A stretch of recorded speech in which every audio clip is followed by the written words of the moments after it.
One day I came to the lab and thought I touched the LED light on and off. Then I started the project.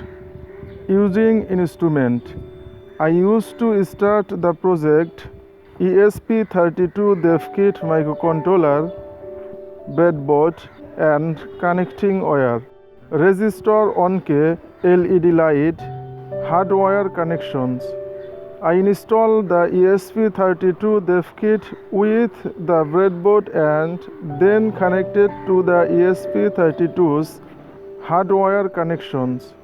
I installed the ESP32 Dev Kit with the breadboard and then connected to the ESP32's ground with the negative point of the LED light. Then connected a 1K resistor with the positive point of the LED light. Then connected the other end of the ESP32 to the G2 point. Then I attached a connected wire to the G4 point fitting. Coding. I have used the code here. The code is explained.